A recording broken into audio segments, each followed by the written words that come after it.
This is Kate Swoboda, creator of YourCourageousLife.com, director of the Courageous Living Coach certification at TeamCLCC.com, and author of the book, The Courage Habit, which is available at booksellers and at Amazon.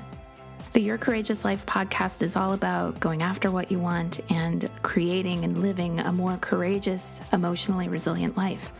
Might drop a couple of F-bombs, so maybe don't listen with your kids in the backseat of the car.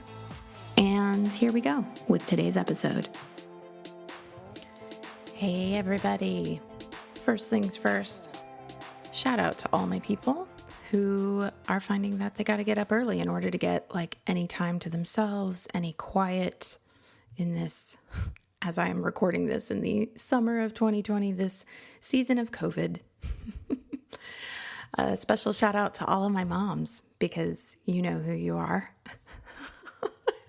If you are getting up early to just have a moment to breathe, to be, all that good stuff, that's why I'm up early. I also wanted to give a little shout out to people who have left reviews for the Your Courageous Life podcast. I'm just looking in iTunes and I'm seeing Annabelle K and Debbie Lynn Johnson, Christy Michelle Forsman, and Saffron Lover, and Rebecca NH, and so many incredible people who are leaving reviews, and I just really appreciate you. It's really kind of you. It's like one of those things of when somebody just pays you a little compliment and it makes your day and puts a smile on your face, and you're like, oh my gosh, thank you. Thank you for, I don't know, noticing my shoes or whatever it is. A world that has so much kindness is a good world. So thank you. Appreciated.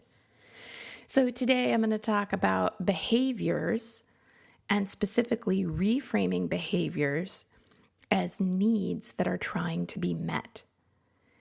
And I just did a webinar yesterday, and you can find it if you would like.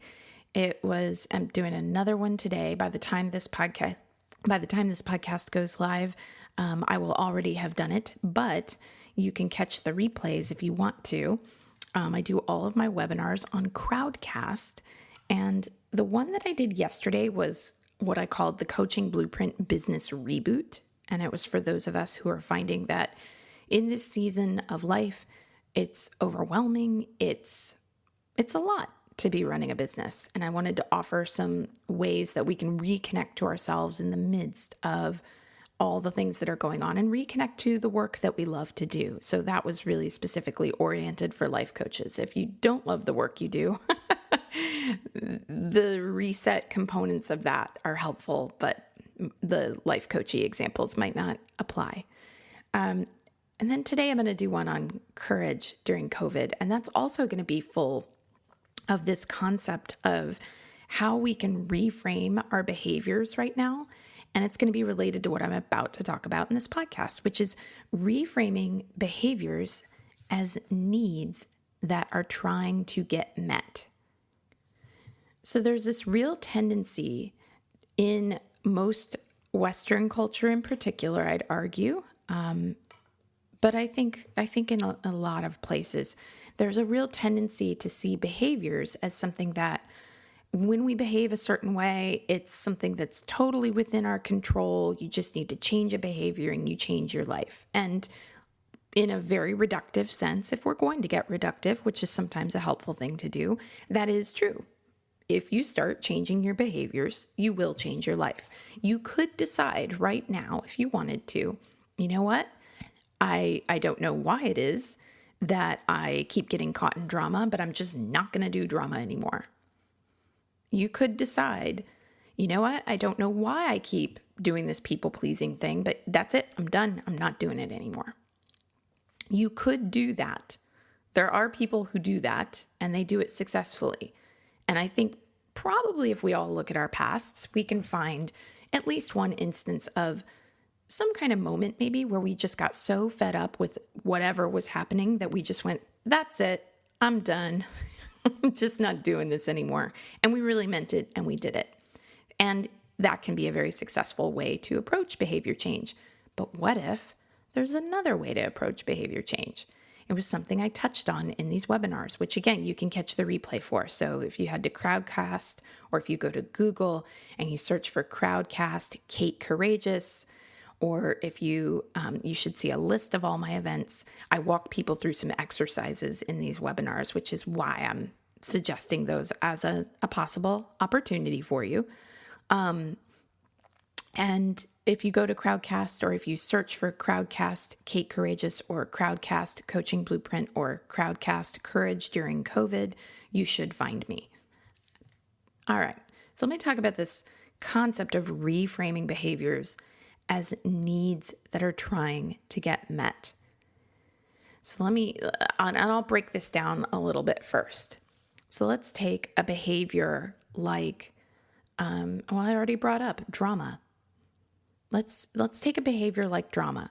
Drama, by the way, is one of those behaviors that we all engage in on some level. There is some place in everybody's life where they're like making something more than it really needs to be. And that is essentially what drama is.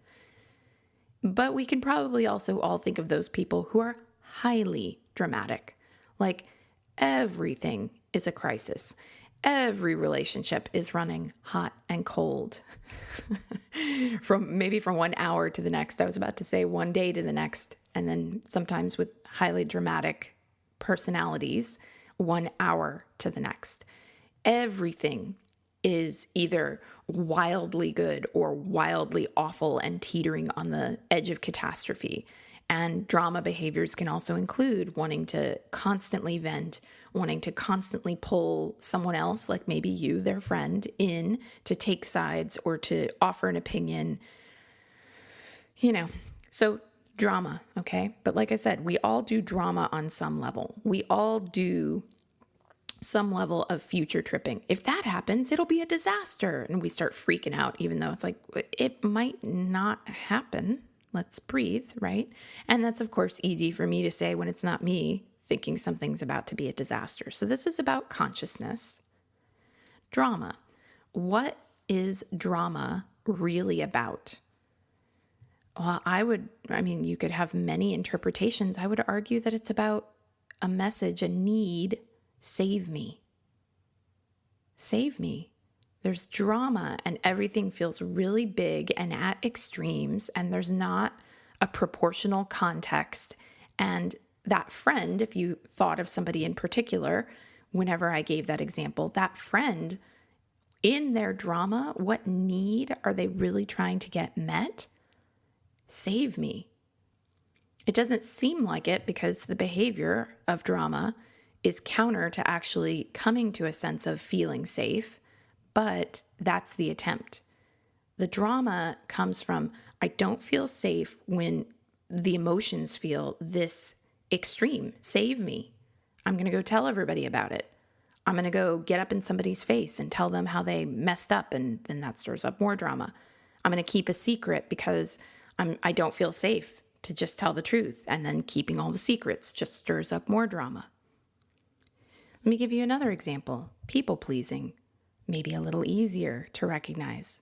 What's the need that is trying to get met from people pleasing? Love me. Want me. That's why someone people pleases.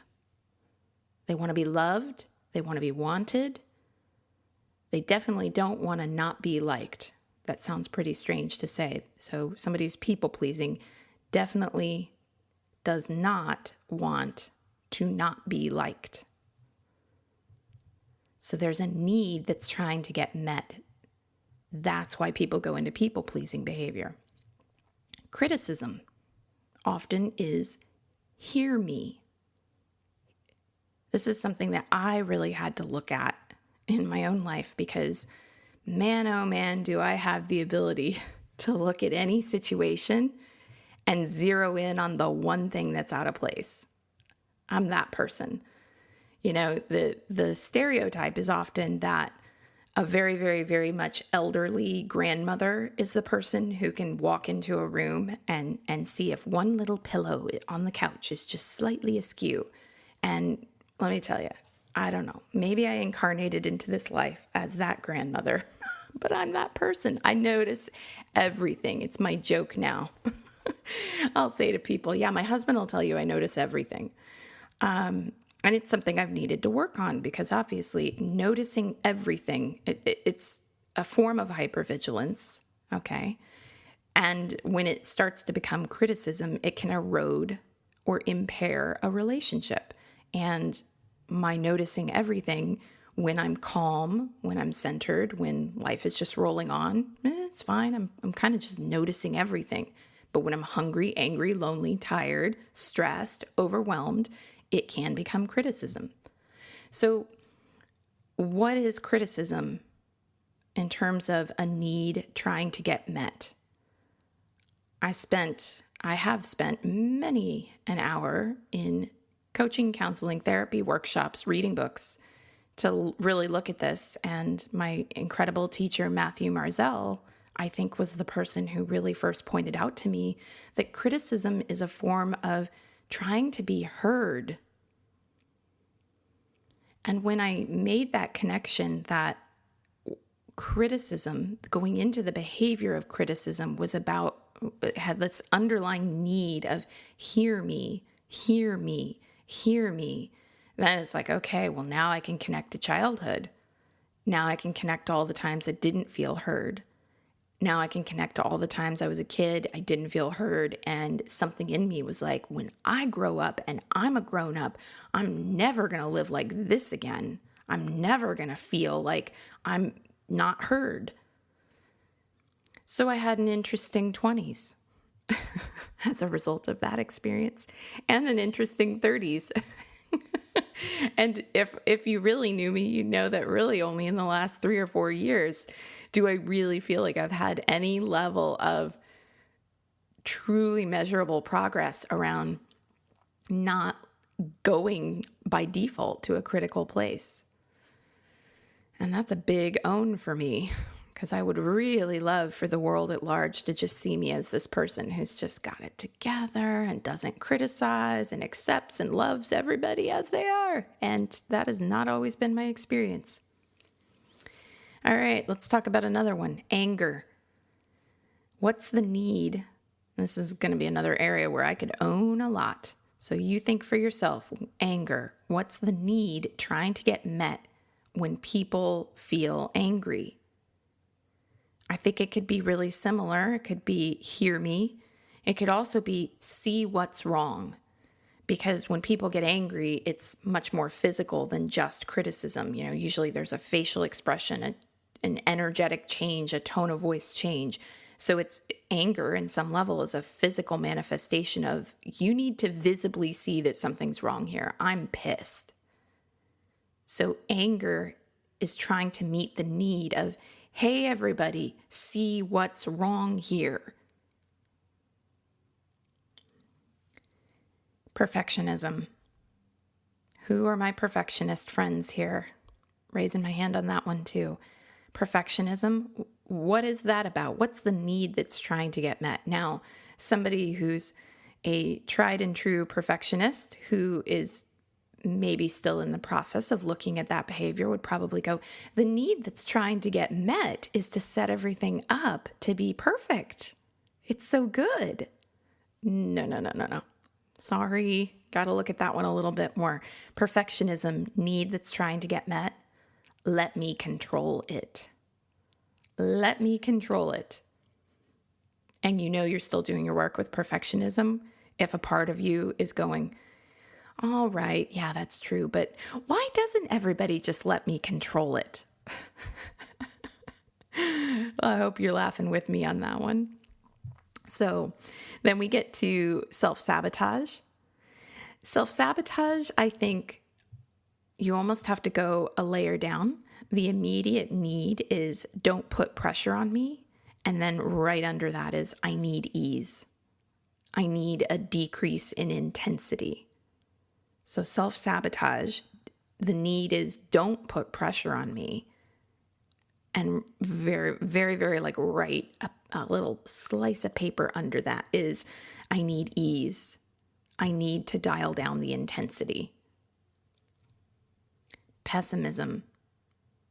And man, oh man, do I think a lot of people are struggling with pessimism during this season of COVID. I was talking about pessimism as far back as 2017 when I was writing The Courage Habit, and 2018 when it came out. And pessimism is the hardest of the fear patterns for people to recognize. And that is because of the conditioning so much of us receive around don't wallow, don't be a complainer.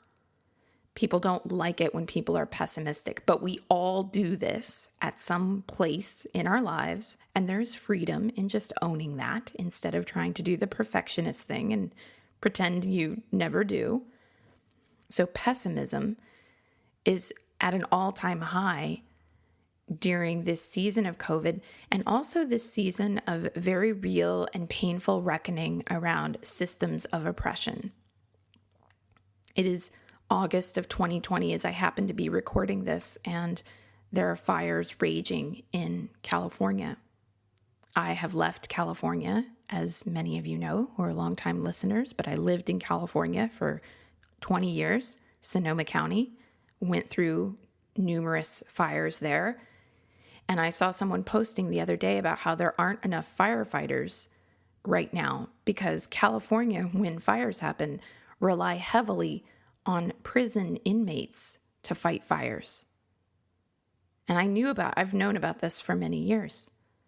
It's really this thing that just is kind of mind-boggling that there are these people who are incarcerated who are then called upon to keep so many people safe for, that's such a dangerous job to fight fires.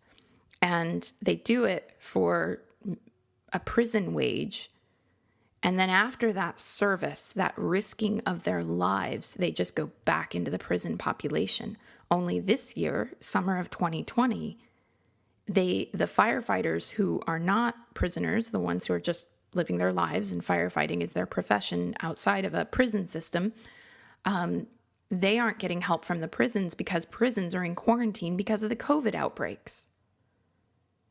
And it's just quite an incredible and painful intersection of all the ways that our society is not set up to meet needs, to protect humans, to protect each other, to treat people with dignity.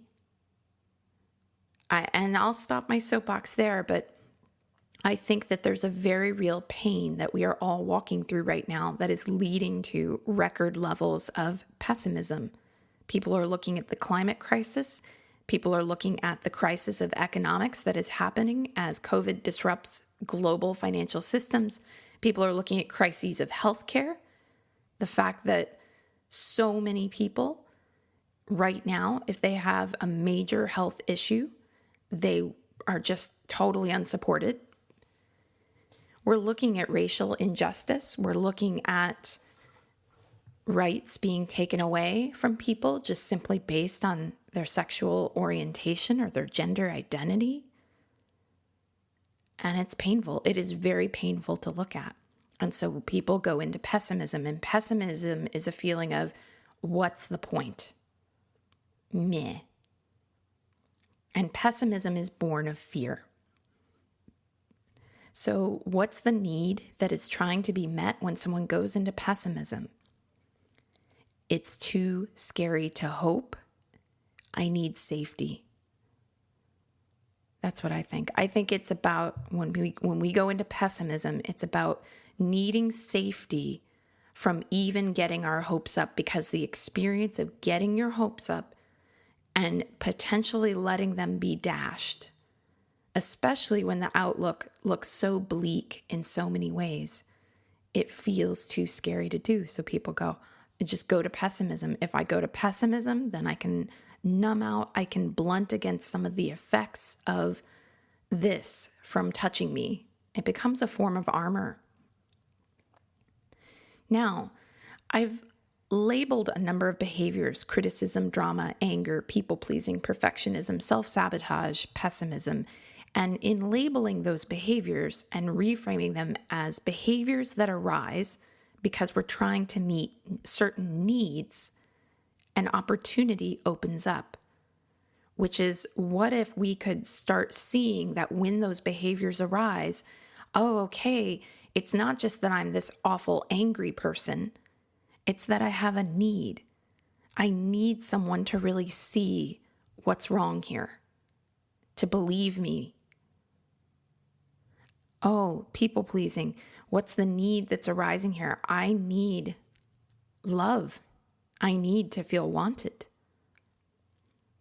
And what if instead of beating ourselves up for those patterns over and over and over, or making ourselves wrong for our very humanity, because everybody's got some level of these patterns somewhere. I know I've said that many times today, and I'm being so repetitive on that point because self-help has become far too much of an industry focused on almost like a medical pathology, like identifying a cancer, aka a human flaw, and excising it. And I just don't see that play out as the human experience. It is not my human experience. I am not perfect. You are not perfect. Whomever you are listening to this, your kids are not perfect. Your parents aren't perfect. The bad guys aren't perfect, air quotes around bad guys. The good guys aren't perfect, air quotes around good guys. Kids were in cages when Obama was president. Okay? Societal ills have happened under every leader's watch. And every leader, I would argue, has made some kind of political compromise, some compromise to their ethics, morals, values in order to get a bill through, get some legislation passed, make some kind of peace treaty. There is no ideal. There is no one who is perfectly woke. There is no one who is doing all the things that we would wish we all could do at all times consistently. It just doesn't happen that way. So we need to get into our humanity here and go, okay, got it. Sometimes I go to criticism or drama or anger or people-pleasing or perfectionism or self-sabotage or pessimism. Sometimes I do all of those things. And instead of spending the time beating ourselves up for that, how about, there's a need that is trying to get met here. Now, I might have, for you, misdefined the need trying to get met. Maybe you will think about, when I get into a pattern of criticism, what's that really about? Kate says it's the need trying to get met of hear me. That doesn't land for me. I think actually that need for me is about trying to push people away because it doesn't feel like, the closeness, the intimacy feels like too much. So, you might come up with your own, okay, this is what the need is that's trying to get met, and that's totally okay. Point is, what we want to do is interrupt the pattern. So you start noticing yourself going into criticism. And the next time you're doing that, just let something kind of say in your head, hold on, going into criticism here. What do I actually need in this moment? And some surprising things might come to you. I mean, I've worked with people before who have tied certain patterns to, I go to that place when I am chronically underfed. And that might seem like such a simple thing, but when people are hungry, people are hungry.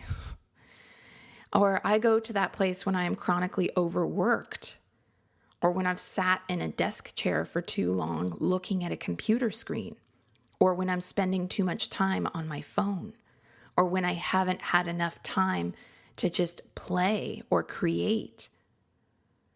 So in these moments when a pattern comes up, a pattern of behavior that doesn't work for you, instead of, God, I did it again. What's wrong with me? I have to stop. I just have to stop. I just have to stop right now, which is often the self-coaching that people go into, which I would argue isn't really coaching. It's trying to practice restraint and willpower, which the problem with always using restraint and willpower as your primary tool is that your willpower and your restraint will always have fault lines.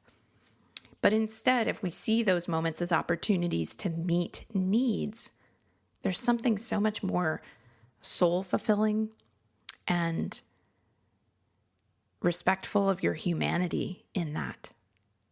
Like, okay, I'm going to a space of pessimism where I feel like it's too scary to hope. I don't feel safe. Hold on a moment. Rather than go down this line of pessimism that could sit on me for days, for weeks, for maybe even months, and really make me feel depressed and anxious and numbed out, what's the need I have right now? And how can I meet that need?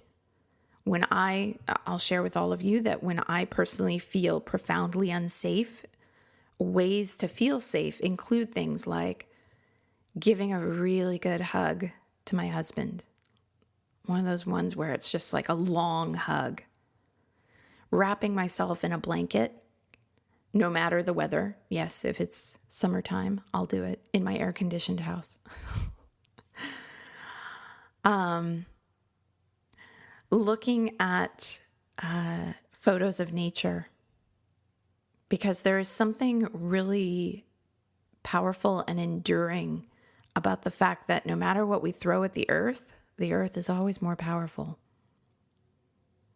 Or reminding myself of a particular time where I didn't feel safe and didn't think things were going to work out, and they did. So actually going into a visualization of such a time. If you are someone who people pleases, next time you notice yourself starting to say yes when you really don't want to say yes. Or maybe you've already said yes and you're like, man, I said yes to that and now I feel resentful and da-da-da-da-da. This might be the moment when the conversation needs to be, hey, my friend, so I said I could get off work early and meet you. Maybe this is like a very post-COVID example I'm giving right here, but let's go with it. Maybe I said I could get off work early and I could meet you. Actually, I have so much work going on today, and I want to apologize for saying yes when I really should have taken a beat to pause and think about my day. And, I got to tell you, I've been realizing lately that I do that because I want to be liked. And so it's something I'm working on. Basically a self-own, taking a little ownership over your pattern. Here I am. This is something I'm working on. The need that might be met in that moment wouldn't necessarily be someone else loving and approving of you, but it would certainly be an expression of you loving and approving of yourself. So, as you're hopping off of this particular podcast episode, I'm a fan of making things active. And so what I would encourage would be for you to actually sit down on a piece of paper and write down the 3 behavioral patterns or behaviors that you want to change. Things that you're just like, you've been aware for a while. I am so frustrated with myself when I do this, or, I did it again. Whatever your response is. And you know what those are. I've just listed a handful of them, so you could pick from those 2. And maybe just take your top 3, write them down, and ask yourself some questions of inquiry. Questions like, what need is really trying to get met when I go into this? What is it I'm really wanting when I go into this? If I didn't go into criticism, what would I be craving instead? If I didn't go into people-pleasing or perfectionism, what is it that I would really be craving instead? Sit with that for a moment and notice what the craving is. Then put your answer somewhere visible. And for just 7 days, try it on for 7 days. Or try it on for 3, right? If 7 days feels like too much. Try it on for a couple days of going, I'm going to put intentional, focused effort in the direction of noticing when I go into this pattern, okay, got it. I went into the pattern again. What's the need that I'm trying to meet right here? And if you want to tell me about it, I would love for you to do that. I am on Facebook at Your Courageous Life.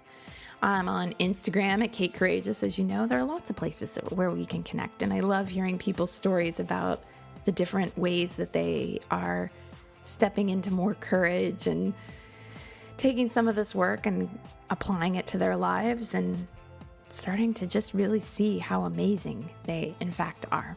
So thanks so much for listening today. All right, that's today's podcast. Thank you so much for listening to today's episode. You know you can continue the work and the fun if you want to. Head on over to yourcourageouslife.com/begin and become a Your Courageous Life subscriber, because as soon as you sign up, you get access to an entire library of worksheets and audios and other bonuses. And of course, you'll be receiving more courage in your inbox. And who wouldn't love that? You can learn more about the Courageous Living Coach certification at teamclcc.com. You can get the Courage Habit at your local bookseller, on Amazon, wherever you like. We can even connect on social media. I'm on Facebook at Your Courageous Life. So look for facebook.com/Your Courageous Life. And I'm on Instagram as Kate Courageous. And I'd love to connect with you on Instagram. So here's to you, using these courageous tools in your life and creating a real ripple effect of good. And again, thanks so much for listening. I love it that you're here.